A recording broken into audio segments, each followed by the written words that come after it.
For me, this all started in the pandemic, and we realized we were going to be worshipping outside. So we started offering something called Mass on the Grass every Sunday at 9 a.m.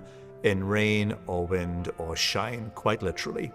And we had great numbers of people gathering on the lawn in their little separate pockets with masks on, and we set a little altar up, and it was really lovely. And then one day, during a kind of improvised sermon at Mass on the Grass, I asked people to pause, to stand up, and just to look around and see what they saw. And we realized on our parish lawn that we are surrounded by epic apartment buildings. And there were hundreds of windows looking down onto our little parish lawn.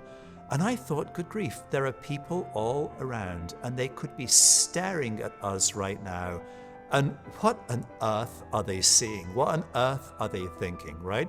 Some bald guy with vestments on talking about the gospel, some singing, some random people passing the peace in these socially distant ways.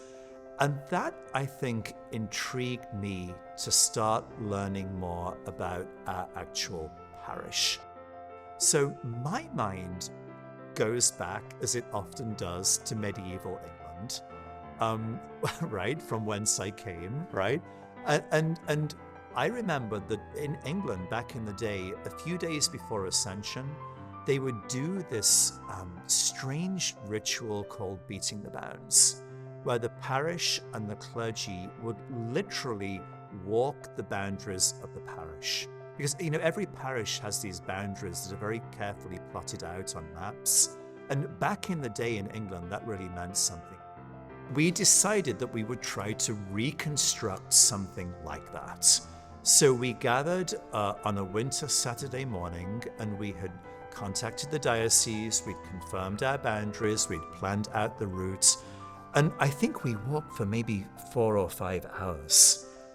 The boundaries are massive. This is a really big geographic area, and it takes in everything from Foggy Bottom West End, stretching all the way south to the Lincoln Memorial. So as we did that very literal walk, we saw a little bit of everything. We saw tourists enjoying the Lincoln Memorial. We walked past tents and homeless encampments. We walked past really packed, busy brunch places that seemed to be the focal point for life and activity. We started just to think on the basis of that, what does it mean to be the church in this place? It gave me a whole different vision of ministry.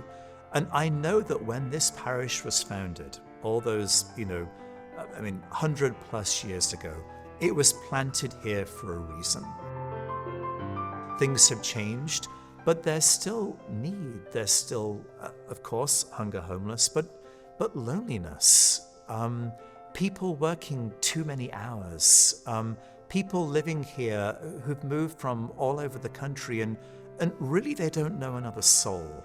And what would it mean for them to be a part of our community? What are the gifts they can bring to us? And how could we give them some experience of transformation? And I've been here now almost 8 years, and I found over the last 2 years, I've had more conversations with people in the neighborhood about the church than ever I have done before. And it started with that walk. To Christmas, our local neighborhood association used our atrium for their Christmas party, and it was stuffed full of neighborhood people who I have seen so many times on the other side of the street. And now we're getting to know them, and they're getting to know us.